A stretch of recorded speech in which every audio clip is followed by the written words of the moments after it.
Well, hello, human.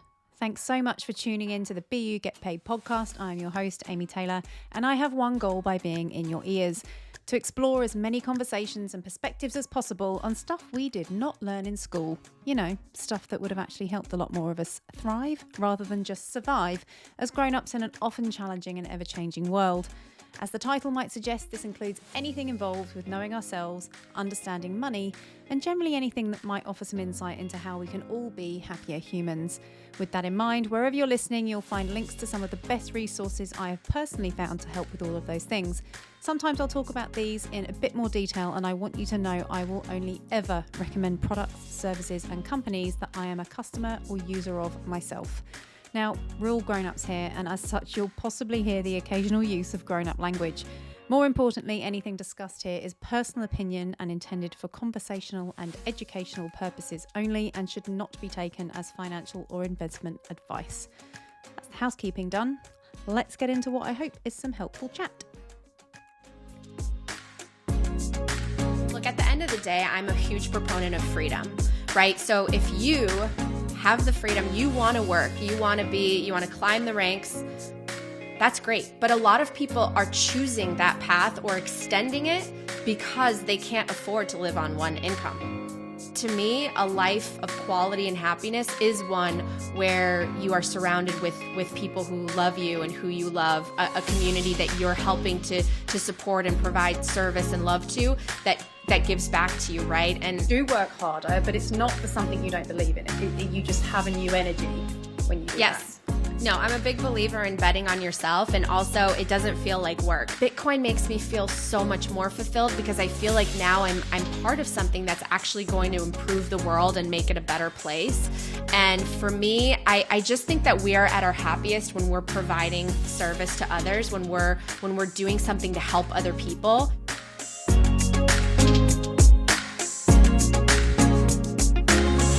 So welcome everybody to the very first Be You Get Paid podcast. I'm very excited because I have one of the people with me today who is probably in the top 2 or 3 influences to actually getting my bum into gear to do this. Natalie Brunell has been a huge influence in understanding Bitcoin for me, and I know that she has done this. You've done it for so many. But just so that people have a bit of context around who you are, Natalie Brunell, your bio here I have in front of me. Natalie Brunell is a podcast host, educator and media commentator in the Bitcoin space. Her popular show Coin Stories is the #1 woman-hosted Bitcoin podcast in the world. Amen. Featuring interviews with Bitcoin thought leaders about their backgrounds, conviction for Bitcoin, and headlines related to finance and economic issues facing our society. Previously, not too far in the long-distant history, Natalie was an award-winning TV journalist and investigative reporter. For more than 10 years, she covered in-depth local and national news topics and holds an Emmy for breaking news coverage. Welcome, legend. Oh, thank you so much. And well, it's funny you say #1. I don't have much competition as far as woman hosted. Shush. So you're gonna come up. You're gonna rise the ranks very quickly. Okay, well, it'll be the #1 woman who inspired all the other women-hosted podcasts in the future. Thank you. So welcome. I am so excited to have you speak because genuinely you've totally been such a champion for particularly women, but just your conviction, and you've obviously got a background in being on camera, but the way you talk about Bitcoin in relation to your own personal journey is really inspiring. And I think it's something that particularly millennials can learn so much from and join the dots from. So that's the goal. So tell me, I've heard you rattle off your story a few times, but just for anyone who doesn't know who you are, give us, where's Natalie from? What was your childhood like? Where did you grow up? Just to give a bit of context. Sure. I'll try to summarize this pretty quickly. Was born in Poland. Family, really, I come from really 2 hardworking immigrant parents who instilled in me just this idea that you have to work hard and just go after your dreams. They grew up under communism, so my parents were very much gold bugs and skeptical of government, so that seed was planted when I was young. And then they came to the U.S. when I was 5 years old to pursue the American dream. They wanted to create a life that was better with more opportunity for their kids. Saw them work really, really hard when I was little, so so for me, it was always, a dream of mine to achieve financial security because I wanted to help take care of them and help justify the sacrifice they made by coming to the US. And I just, I was so impressed with their work ethic, and they were finally able to afford a home. We kind of made it into the middle class, I would say, in the US. And then when I went off to college, 08, 09 happened, and my parents were among the families that lost our homes and went under in the financial crisis. And at that time, I really didn't understand how our financial system worked. I didn't understand what happened. I knew my parents were good, hardworking people who played by the rules, and suddenly they were filing for bankruptcy. And so I entered into my career as a journalist with two seeds planted. One, this idea that we don't want too much control. We don't want communism. But also, how did, in a country like the US, which is supposed to represent freedom and opportunity, how did the financial crisis happen? What the heck happened? Why are 10 million people out of their homes, and Wall Street continues to, function and get bailouts, and people are even getting bonuses during that time? So I became a reporter. And I was very passionate about my work, especially investigative work, when I could hold the powerful or government people accountable. And then in 2017, I learned about Bitcoin. I was very skeptical. I was pretty dismissive. Took me years to actually sit down and pick up a book about Bitcoin. And then when I started studying it, I go, oh my goodness, this is why the financial crisis happened. This is why we have a problem with money. This is why we're so polarized, and I'm reporting on left versus right and this and rising costs of everything. It was a huge aha moment for me. And I go, what is this thing that is trying to be the solution? What is this Bitcoin thing? And so I, went as far down the sand as I possibly could and started a podcast, and the rest is history. That was an excellent summary. So just before moving on to anything else, you've mentioned a couple of things there that I think are so important. Well, I've heard you talk about your parents a lot, and, some of us can say we had financial struggles or we watched our parents struggle. I think your story takes that to a whole new level. Tell me how long it took your mum. I want to meet your mum, by the way. Your mum, how long did it take you guys to get to America? Yeah. And everything's relative, right? Like, I know so many people that had it so much worse, but I grew up in an area that actually, was pretty affluent because my mom chose the suburb where I grew up based on the school system. So I was surrounded by kids who had, these big homes and they, got to buy all the cool clothes at Abercrombie and Fitch So my mom dreamt of coming here when she was a young girl, again, growing up under communism.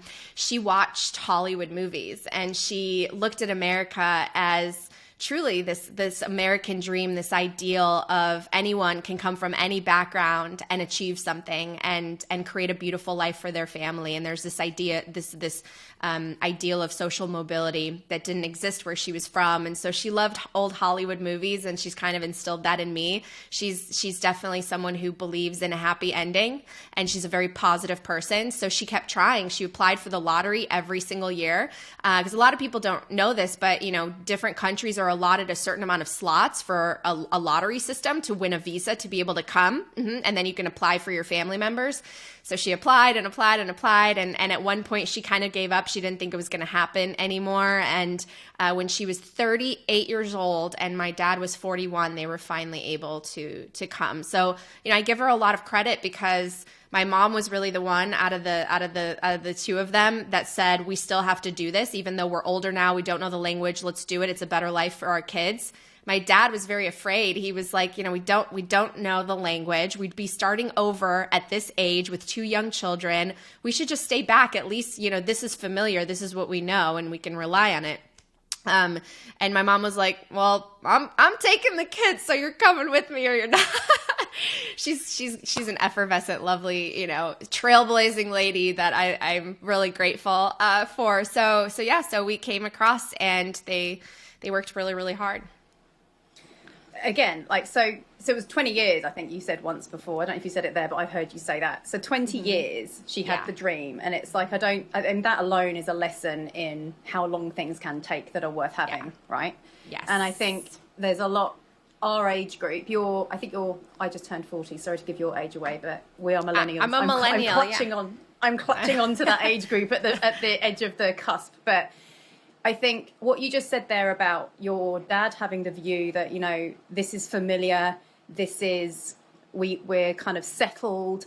And I think having had 2 kids, there's a lot of us in that age group now, you know, a generation later, who are going, well, you can't change. You can't step into something else, career-wise particularly, or do. But it's also a generation that really are shifting into realizing, and actually you can. And I think the pandemic probably had a lot to do with that, because people were forced to really sit down and kind of contemplate what's important.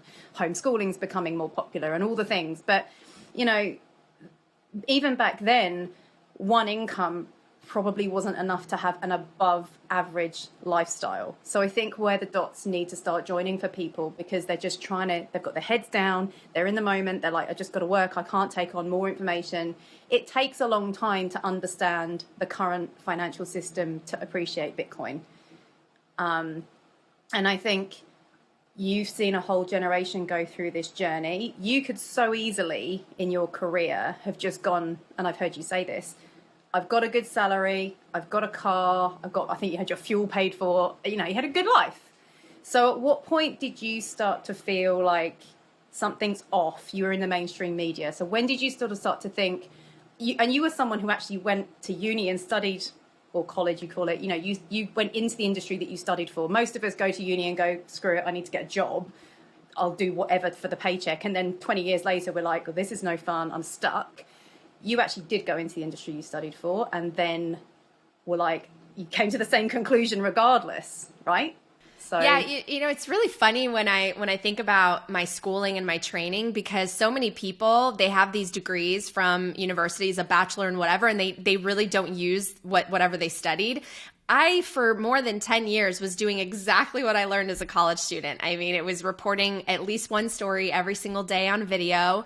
Sometimes I would get more time when I would be an investigative reporter, but I went the very traditional path. I started in a very small television market, cut my teeth, you know, grinded, worked my way up to a middle-sized market. Then I went to national. But, you know, it's an interesting decade that I worked through as I worked my way up, because 2 things happened. Number one, we were in the recession recovery from the great financial crisis. So we were pumping liquidity into the system, and it was the QE, right? That was getting everything going and creating new asset bubbles that were accelerated in the pandemic.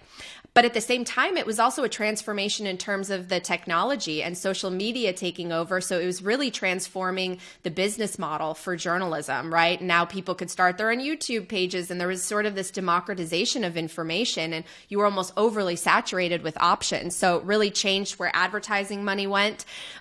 So as I was working, you know, I kind of started to feel not only the frustration of what I was reporting on, because I would, you know, on a micro level, I would be reporting on some things like the cost of education going up and local elections and people, you know, blaming one another, kind of retreating into these silos of us versus them, corruption in elections. I covered a lot of corruption and did a lot of investigative work on that. And no, shocking. Really? And so I sort of saw at the core, the fabric of our country, like being pulled apart, and the middle class declining and wealth disparity growing. And it wasn't until Bitcoin that I understood why it was happening.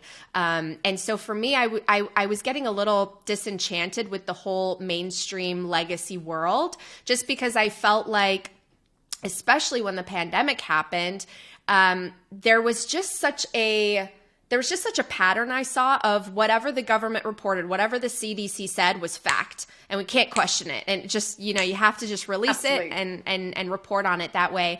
And what is the other side? Now, the people that were saying, hey, let's look into this, I think it's a lab leak, or it might have all happened because there were people experimenting with viruses in a laboratory.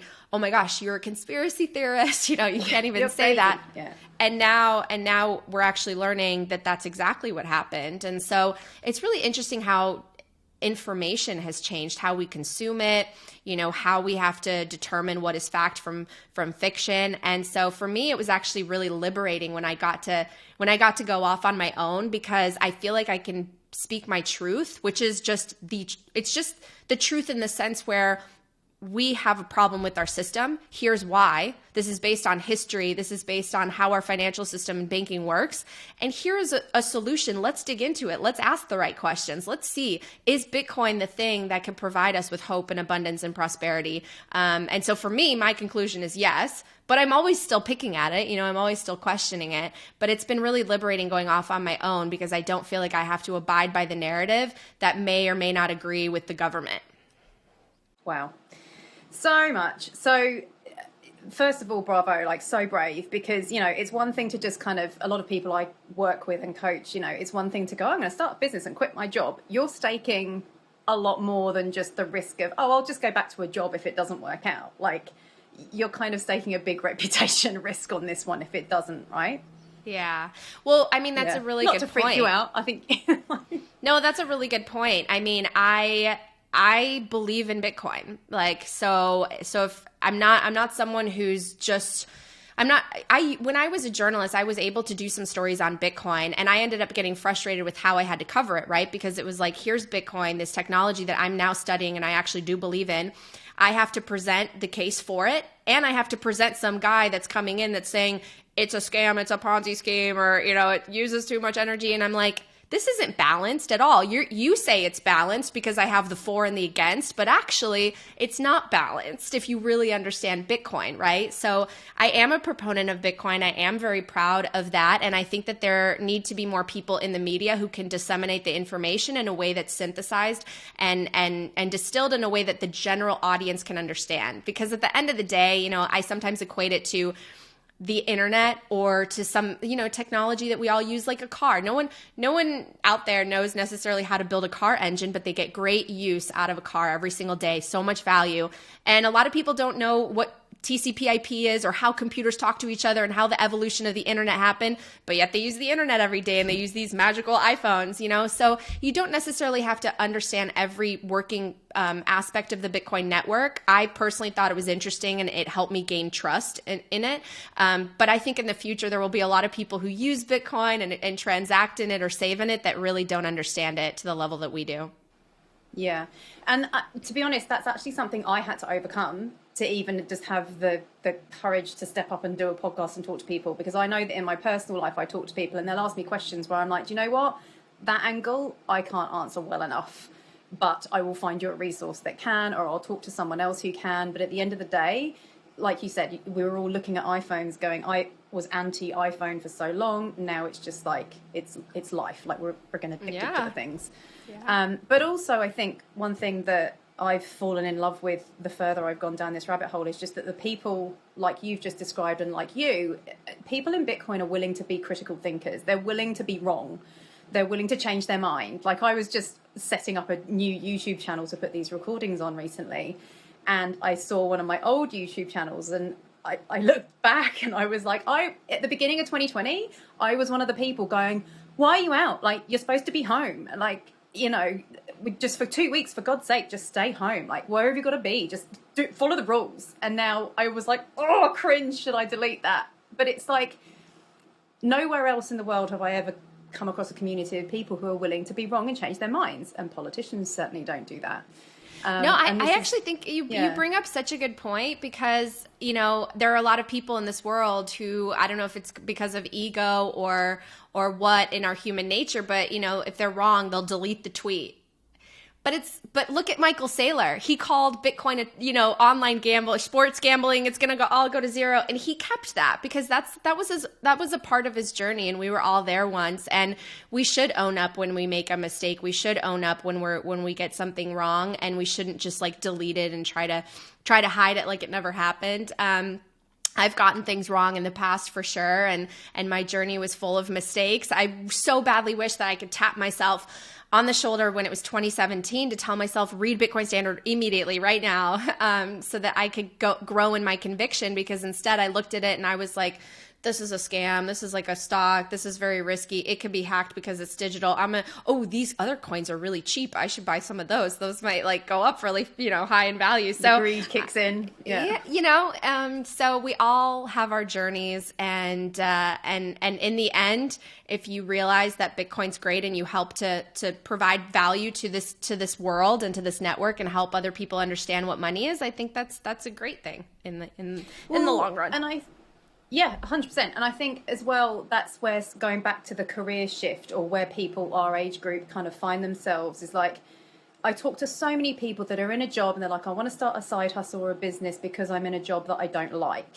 And it's like, well, there's also this narrative that they can't afford to give up the paycheck they're on, but they also, it's not forever. Oh, I'm in this at the moment, but it's not forever. And it's like, when did we lose the sense of, work should be fun, or it should be something that you believe in? And it's because, to me, that kept coming up, that, well, I'm trapped by my paycheck. And it's like, but our parents were trapped by their paychecks. This has been going on for generations, and you talk about your parents a lot. I'm in the same boat now. It's like, well, hang on a minute. This isn't a government thing. This isn't a red or blue in your case in the States, or over here it's red or blue as well, different parties. But it's not about the current government. Let's stop arguing about that. Let's go deeper. Yes. I completely agree. I think we focus too much on politics as opposed to getting to the root of the problem, which is money. And I am really inspired that because of how media has changed, people can go off on their own, and there is so much power in, you have a phone, you have an internet connection, you can start making content or start learning, start educating yourself anywhere in the world and start providing value, which I think is incredible. And I think Bitcoin will empower that as far as a monetary technology. So I'm really hopeful about the world that we can create. And for sure, obviously I have risk taking in my blood. My mom was, I guess, the Bitcoiner. My dad was stuck in fiat land being like, no, maybe we should stay here. It's safe. And my mom's like, no, we should build the bridge and stand on it. And we're doing that with Bitcoin. Right. So I'm excited about the future. I mean, obviously it's going to be volatile and choppy in the interim, and it's really interesting. I was listening to a podcast the other day, and someone was talking about how the debt cycles and how empires rise and then fall, and I've always loved hearing about those conversations. And it's like, someone said, right now we're in a decline. We're actually going to be living in a decline. It doesn't mean you can't prosper and you can't achieve wealth and all of that, but on the grand scheme of how nations are changing and how the world is changing, we're right now living through a decline. And I was kind of like, whoa, if I'm going to live through a decline, so to speak, I want to live it in the best possible way, with the most amount of hope and driving good things forward and making my life like, I want to surround myself with good, because what you emit comes back to you at all. I really truly believe that, like, you create good, you're going to be surrounded by good. Bitcoin to me is very good. It's representative of a lot of the good virtues and qualities that I appreciate. And so I want to build the world that I want to see. I don't want to just say this is the world I have to live in.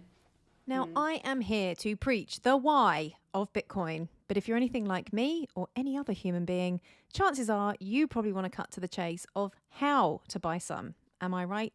Well, you're in luck, my friend, because I have done that legwork for you with the Amber app. I have been a customer of this app for well over a year now, and it has enabled me to put my Bitcoin buying and saving on complete autopilot. So when they reached out to partner up with this podcast, it was a no-brainer for me. There really aren't many places I would trust these days for buying my Bitcoin, but Amber is one of them, partly as they are a Bitcoin-only platform, but also because they have fun and automated features like Buy the Schiff and Stack Like a Sailor, which will make a lot of sense if you're hanging out on Twitter and know what the expert investors are doing without having to spend hours of your life learning how to do it too. Head over to bugetpaid.com/Amber or set up your account using BU Get Paid to get $10 in free Bitcoin when you sign up. That I appreciate. And so I want to build the world that I want to see. I don't want to just say this is the world I have to live in.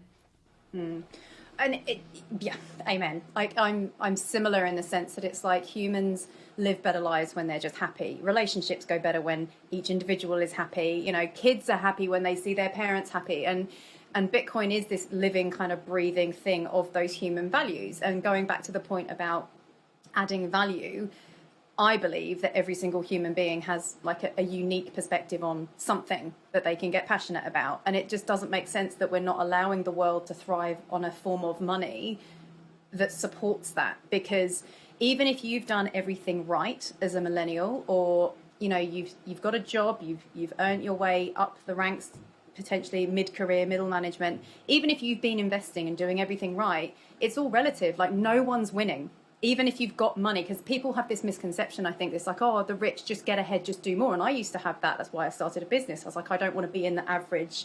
But at the same time, it's like everyone's losing. It's only the super, super, super rich who have got generational wealth that are actually getting any further ahead. Yeah, it's made me really sad, because I think one of the reasons why my mom looked at this country as one that she really wanted to come to is because of that sense of the American dream, which I believe represented the middle class, which is at one point the largest portion, right? The most economic value actually came from the middle class, and it didn't come from just like the haves at the top and who exploited everybody else. And so I think of that saying, the road to serfdom, working harder and harder every year for money that's worth less. Jeff Booth does a great job of talking about how, we accept inflation, but why do we? Because that ultimately means wage deflation. And so the money that you earn today is so much less than a couple decades ago what that would have been. And decades ago, houses were less and were cost less, and assets were able to you could acquire them much easier. And it's created a paradigm shift in our economy, because we have young people who feel like they will never get ahead. They will never be able to afford real estate. They will never be able to catch up.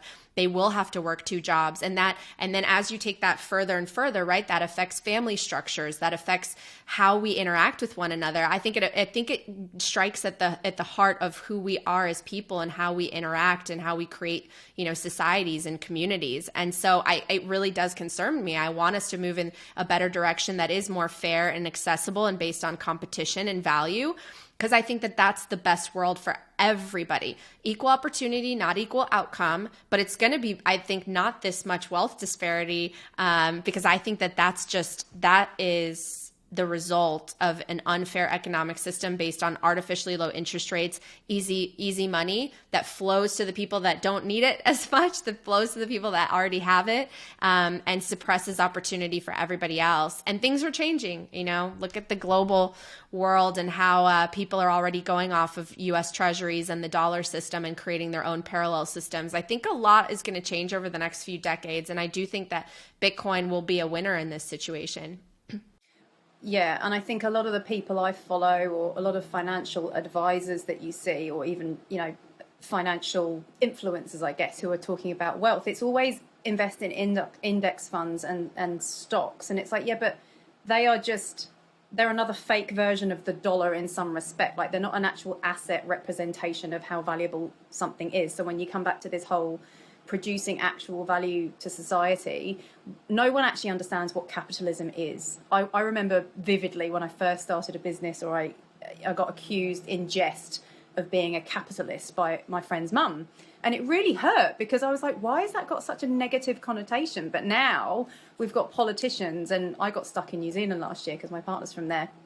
And Jacinda Ardern in an interview once said, and she's obviously very socialistic, I think it's fair to say that capitalism has been a massive failure. And it's like, you've now got these world leaders letting people believe that is the definition. It's just, it's not. And I've heard you talk about this. Your parents were capitalists in the purest form, and they were massively let down. Yeah, I mean, in my opinion, I believe the idea of capitalism in the form that our country was built on, the U.S. and the Constitution, the Founding Fathers, it's really been hijacked and warped, and now it's a version of crony capitalism because it's so tied to the state. I mean, in true capitalism, risk is rewarded, and it's also allowed to fail and be punished. And we don't have that system, because we always have the Federal Reserve, who acts as the lender of last resort and comes in as a backstop to help these big corporations and big banks from failing. And it's because we've addicted the whole system to money printing and credit and debt, and everything's built on this house of cards, of which is actually just debt. And so I really I think that a lot of us, again, we think that there's no other option, no alternative to this system, because it's one that all of us are used to. All of us just grew up in a world where the U.S. is the global reserve currency. And for the last, several decades, they were just pumping money in, and we've financialized the world so that, yeah, basically the idea of saving in the West is a 60-40 portfolio. that grew, I think, more and more in terms of stocks and these indices where you put your money in, it's passive investing. You close your eyes and you make 7%, every single year. And we're not realizing that like, oh, that's actually the rate at which our money supply is growing. So we're not making anything by by making 7%, we're basically even with the supply of money expanding, right? And now all of us have to sort of be portfolio managers and day traders on the side. And I think this is why the crypto space became so attractive for a lot of people, because everyone's just trying to find yield and gains anywhere because the price of things, are going up. Is the value of the house based on its utility today? No, it's because it's a more scarce asset class. And so people have piled money into real estate. And again, it's like a millennial to buy a house today is 10 times harder than it was in the 70s when, say, their parents bought one. And so we create these bubbles, and we've created, again, this disparity because most people, at least in the US, most people don't own stocks. Most people don't own real hard assets. They save in cash, or some can't save at all. And so we have a real problem that none of us are honest about, and none of the media focus on this. And Bitcoin really strikes at the heart of this issue of this injustice within a financial system that has basically destroyed the purchasing power of our money, made it impossible for the average person to save without taking massive risk, and really destroyed our idea, I think, of how we plan for the future. A lot of people are just short-term credit, take out a loan, take out a mortgage, put it on a credit card. Our country's certainly doing it. We're paying off our Visa with our MasterCard. And this leads to short-term thinking. And I think that is exhibited in our behavior as a society. So I'm really passionate about that hopefully changing, but we've got a lot of challenges ahead. But it also as well, and you sort of touch on this, I guess, when you're sharing personal stories, it's like the fix the money, fix the world slogan that Bitcoin has taken on. We've started to venture in this conversation even into the sort of more macro picture of things. But again, coming back to the way it affects people on the ground, you and I, neither of us have children. It's hopefully on the cards, but you get hardcore Bitcoiners going, let's just go back to living on the land, and women raise the children and the men all go hunting, and that's a very extreme version. But I love it. I love the idea that we've become so detached from how we used to be human, that there's validity in that viewpoint. And I was speaking to someone yesterday about fertility struggles because fundamentally women are putting it off because they need to make money, because the idea of having children is too expensive, and then you have divorce rates going up. Primarily the number one reason is financial struggles. Like it's breaking society. Yes. I completely agree with you. Look, at the end of the day, I'm a huge proponent of freedom, right? So if you have the freedom, you want to work, you want to climb the ranks, that's great. But a lot of people are choosing that path or extending it because they can't afford to live on one income. And so that's when I start to kind of look at it more under a microscope of, I get the narratives that are out there where I'm all about empowerment. I think, again, choice and options are what we want. And in an abundant world, we will have more choice and freedom and options. But how much of our decisions are being made essentially for us because it's too expensive to really survive on your own and to be able to take care of a family, to afford a college, to afford a house, to afford all these things that shouldn't be so hard if you're a working person with a degree. I just worry about the hurdles that we're creating for people, because to me, a life of quality and happiness is one where you are surrounded with people who love you and who you love, a community that you're helping to support and provide service and love to, that gives back to you, right? And I feel like that's kind of, we're dividing a lot into these tribes because we feel isolated a lot, and we're able to have these platforms like social media to sort of vent those frustrations and divide into these silos. And at the heart of it, I think a lot of people are hurting. To be honest, I mean, I just think collectively there's a lot of pain because people are not as happy as they want to be, or people are in jobs that they don't fully feel they're valued in, or they have, issues in their families, or maybe with money. For sure, the reason that my parents most fought when I was growing up, it was always about money. It was always about, we have an issue with money. And that makes me really sad that it's impacted so many couples and marriages. So I do think it really, really does touch all these different aspects of our lives. And so if you want to live on a farm and you want, go for it. I'm all for it. I'm a big freedom proponent. What I don't want is people who feel forced to be enslaved by this system, to be taxed at almost 50% and have fewer and fewer choices every single year because there's a system of elites on the top that are essentially just leeching off everybody like parasites. I mean, that's not the world that I want to be. And I want the people to have the power in general. Yeah. And I think, it's one thing to say, oh, it will never happen here. But I think one thing you've mentioned before in the States for your parents is your dad, it was something I think you said to Peter McCormack, your dad has a pension in Poland and he gets taxed on it in the US. Yeah. So my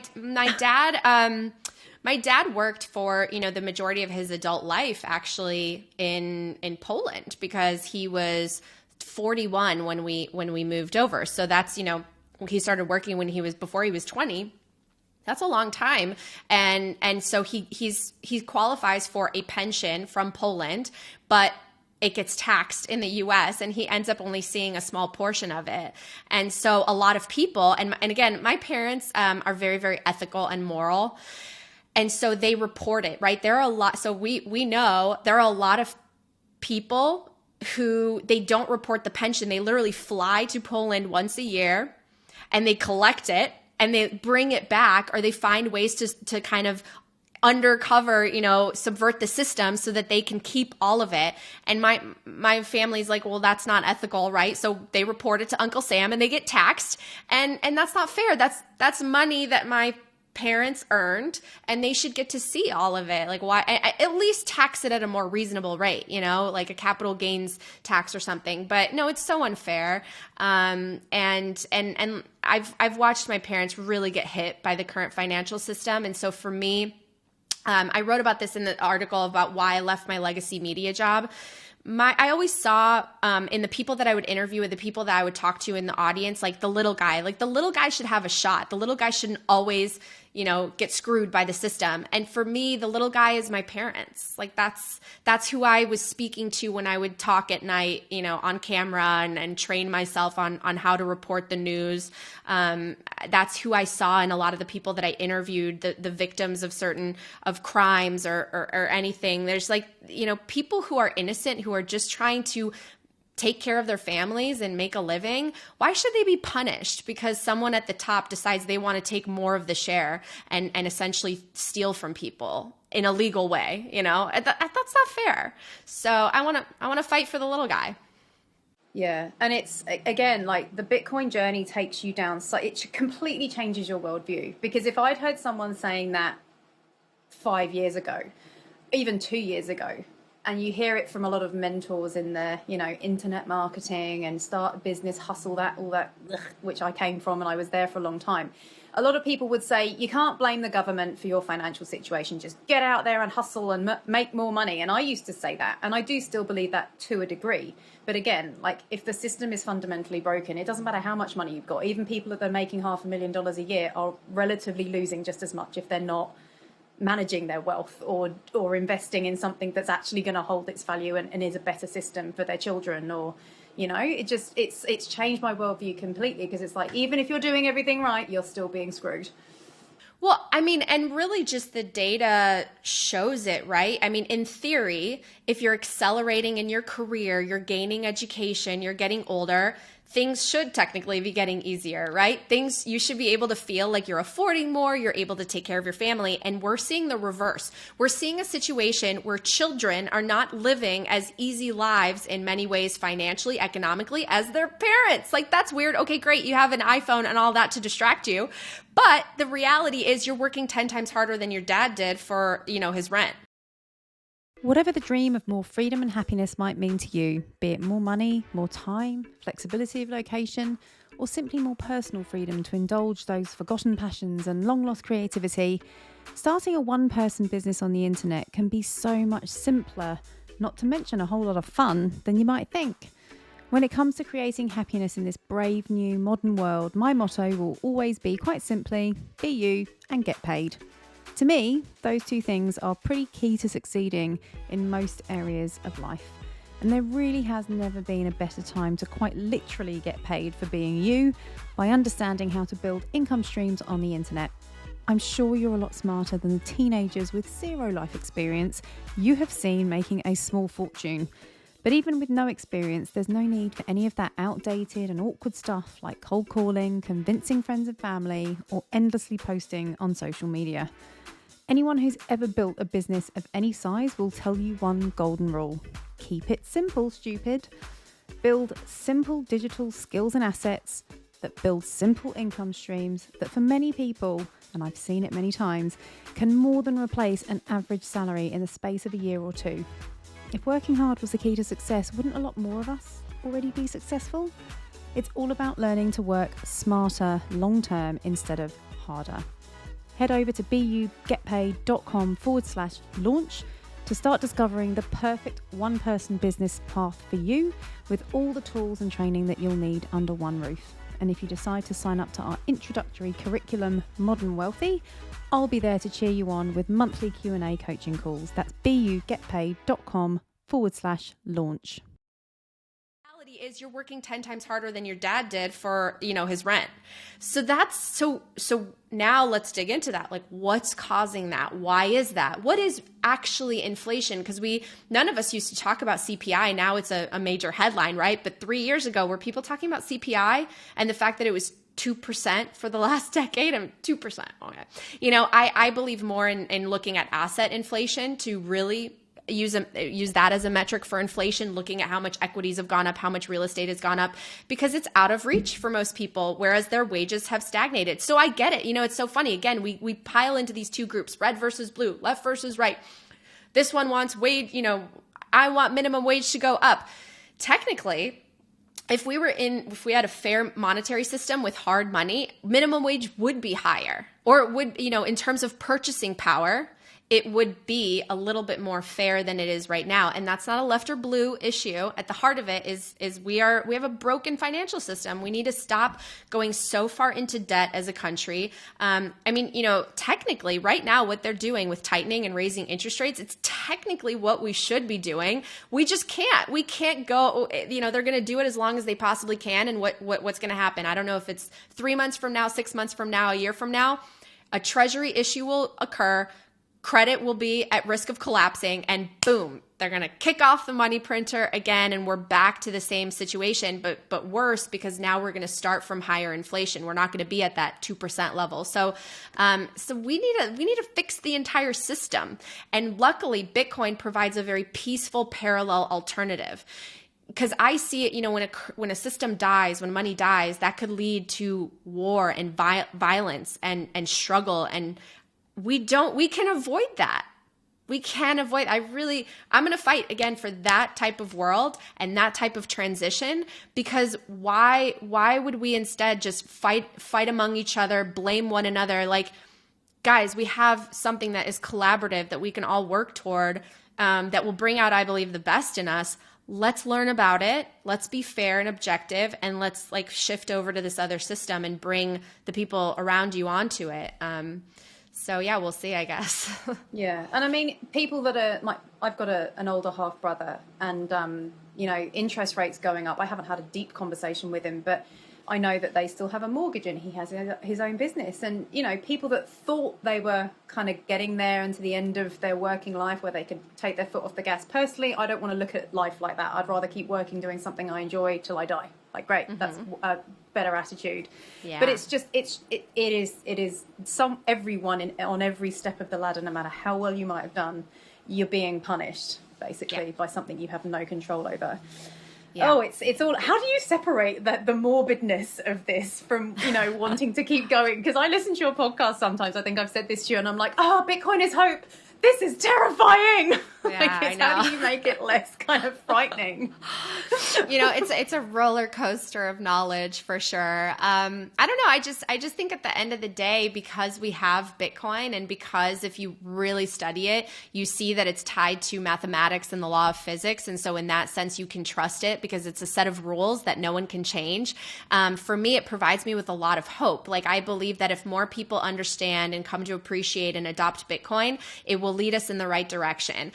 So before, you know, I have to be honest with you, and I haven't shared this a lot with people, but when you work in news, you're constantly surrounded by very negative things, right? It's the worst stories that lead a newscast, and it's always conflict and drama, and you're surrounded with a lot of negativity. And I've had a lot of my friends in the industry and colleagues, they get burned out, and they even face mental health struggles. And because if you're surrounded constantly with, you know, death and destruction, that you're only human, it's going to impact you. And so for a long time, I feel like when I looked into the future, I didn't have a lot of hope, and I was really nervous about the idea of financial security. And in fact, I kind of was upset with myself about studying what I did in school. I go, you know, I should have gone into X, Y, and Z because that would lead me to more financial security. Instead, I sort of picked this dying industry. You know, nobody watches appointment television anymore. And so I went into school, paid all this money. Luckily, I don't have school debt. Thankfully, I worked really hard to pay it off, but paid all this money for school, and now I'm making so little. I can't afford to not work even if I meet someone. I mean, so it started to make me feel like I don't know what the future is going to look like, and I'm kind of scared about it, and I don't know when I'll be able to afford to, like, you know, kind of relax a little bit and ease into a family. And now I have hope again, and I'm like revived, and I feel motivated and excited, and I'm probably working actually more than ever, but I'm excited about it. I'm meeting so many people who have similar missions, and they're like-minded, and I know I'll find my person and have the family that I dream of. And I don't know, I'm filled with hope. Before, I felt so much uncertainty, and I looked for hope, and I found it in Bitcoin. So that was gorgeous. You've actually answered another question I had, which was, you know, like, I was going to ask you, do you feel like you're working harder now? Because a lot of people, when they start a new business, which is kind of what you're doing in your own way, you know, you may have kind of transitioned, but you gave up a paycheck. And I remember saying that to you when we met in LA. It's like, you know, are you actually getting paid? Because I think that's the biggest fear for so many people when they make what I call the freedom leap.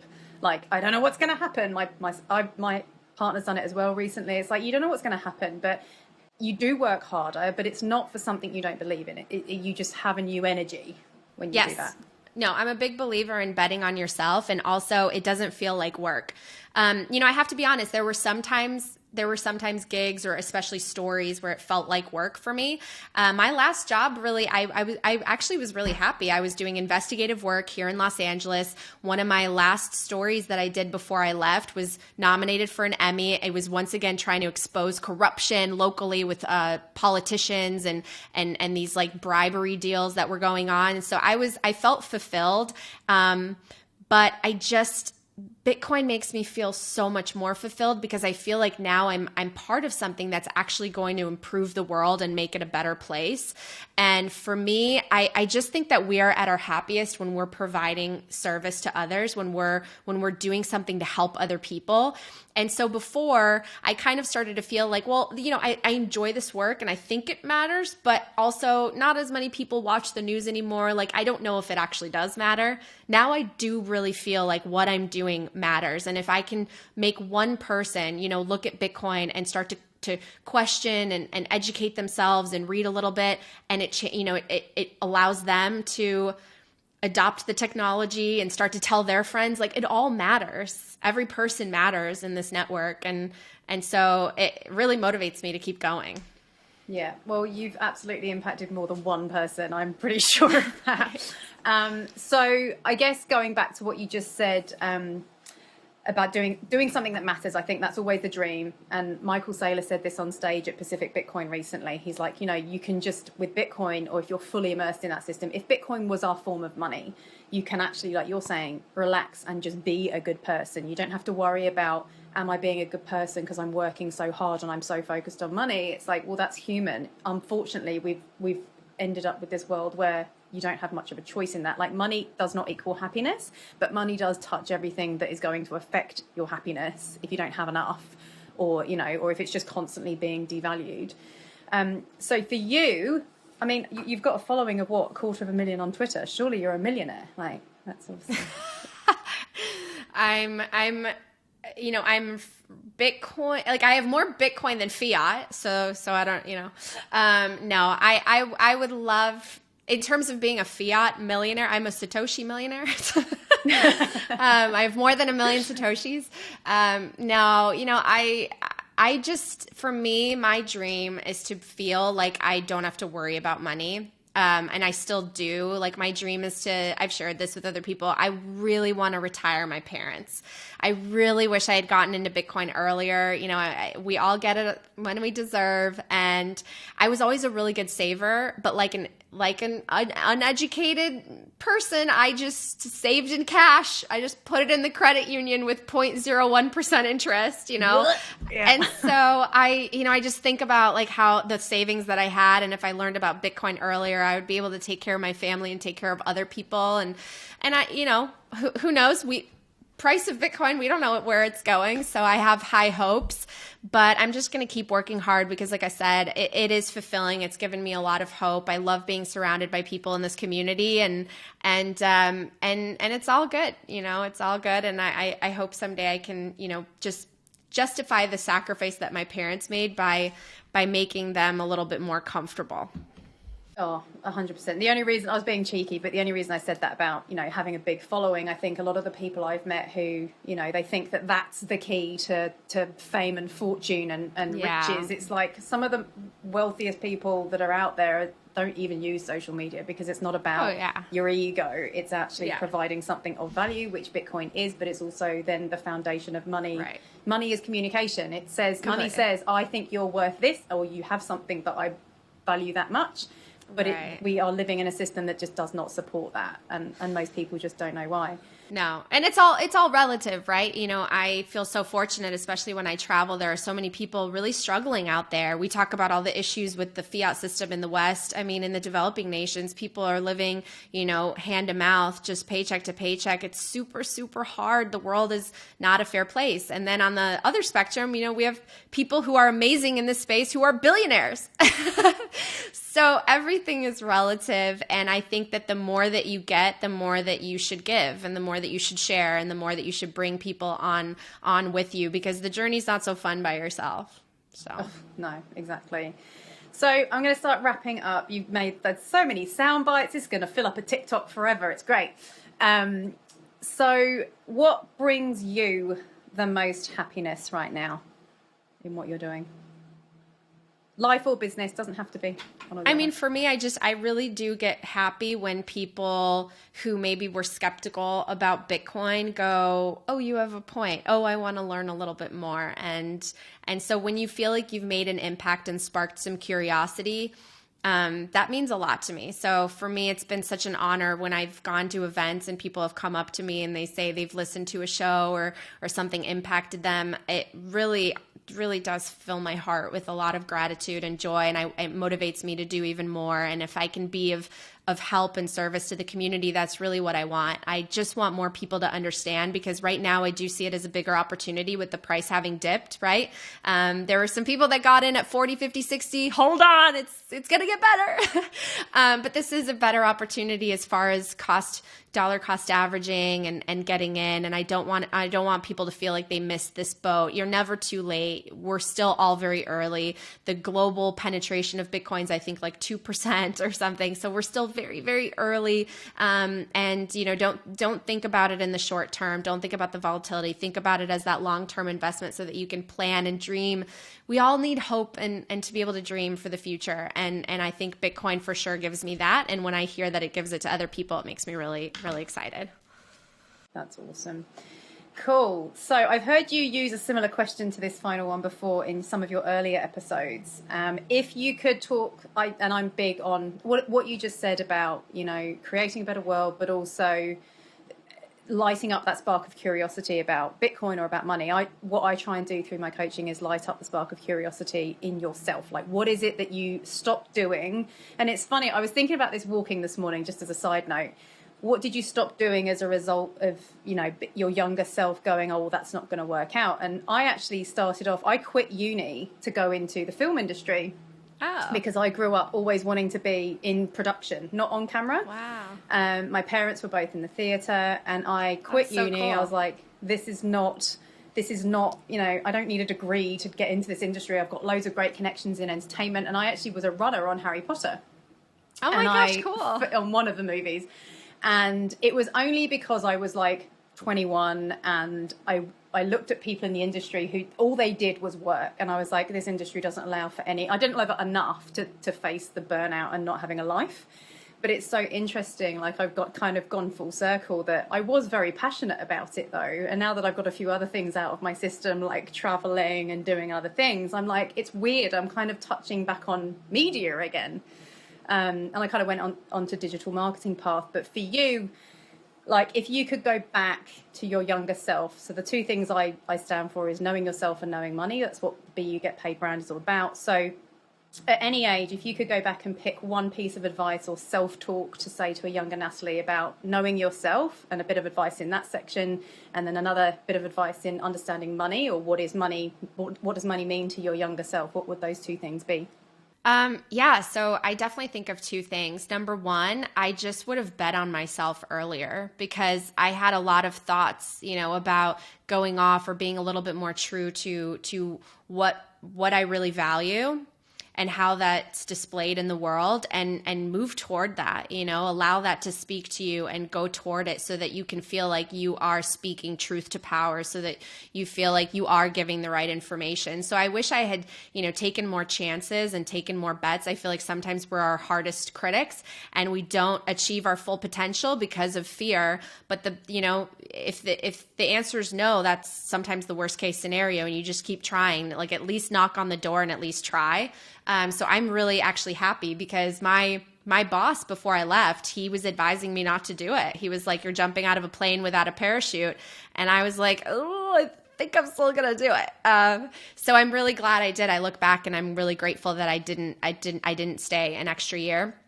And then number two, I think it's also to step back and also don't let life pass you by just working. Like, enjoy your life, because there are moments that you will never get back, whether it's with your friends and with your family members. I saw recently a chart from, I think it was Sahil Bloom that posted it on Twitter, these charts of, like, as you get older, the fewer and fewer times that you see your loved ones, like your parents, as they age. And so I want to change that. I'm actually moving to be a little closer to my family for that very reason. And I just think that, you know, work is great, and we should all be ambitious and strive to be our best, but also don't forget the community and the people around you who love you. You know, give them more than just a text back. Call them, say hi to your neighbors. When you walk by someone, why don't you smile and just say hi? Oh, I just think we've lost a little bit of that humanity because we're so lost in our devices and working really hard to make it. And so I hope that, you know, people just remember to take a step back and enjoy the world around them, because you can't get time back. So. And if it wasn't for broken money, people probably would feel that they could do that, right? Yes. Like, Yes. you'd get the best of each other rather than what's left after working to pay your bills. Exactly. And people doing it harder and harder. Awesome. That's great. We've covered so much. We're so efficient. Look at us, under an hour. It's great. So where can people find you if they want to learn more from you? Where are you most active? Well, first of all, thank you so much. It's been such an honor both to get to know you online, but also in person. I'm so grateful we got to see each other recently at the Pacific Bitcoin Conference. So I wish you all the best with this show and everything you're doing. And I'm active on Twitter at Nat Brunell. And then I have my podcast, Coin Stories, and the Hard Money Show. And if people want to reach out, I love getting feedback or getting suggestions. And you can also go to my website, talkingbitcoin.com, which has my shows, a list of resources if you guys want the books that I read to help me understand Bitcoin and just to reach out in general. So thanks for having me. Amazing. And I would just say to people as well, I've been following you for just over a year now. 1 year can change your life. I find myself saying that to people all the time, and I've just watched your journey and you're a perfect example of that. So keep doing what you're doing. Right back at you. I'm sure plenty more success is coming your way. Thank you so much. Thank you.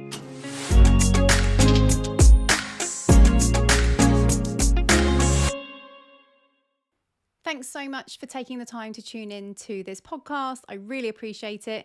If you found it helpful or useful, or even if you just feel a tiny, tiny bit better for having listened, there's a couple of things you can do that would take a few seconds that I'd really appreciate you taking the time to do. First thing you can do is subscribe wherever you're listening. If that's on a podcast platform, it's usually just pressing the plus sign next to the main show listing page. If you're on YouTube, you can subscribe to the channel or give us a like on the video. If you're feeling really generous, you can leave us a comment or a review. That's either on YouTube or the podcast platforms. Once again, if you feel like anyone else in your life might benefit from any of the topics that you hear us talking about, feel free to send them an episode. And lastly, feel free to give me feedback, comments, suggestions, or personal reviews and thoughts and feelings on social media. And tag me so I can thank you. It's at Amy Taylor Says on Instagram or Twitter, or send me an email on amy@bugetpaid.com. Thanks again for listening. Don't forget to keep being you, keep getting paid, but most importantly, just be happy. Oh, and by the way, if you didn't enjoy it, don't do any of those things. You just go have a nice day. Save your time. Thanks.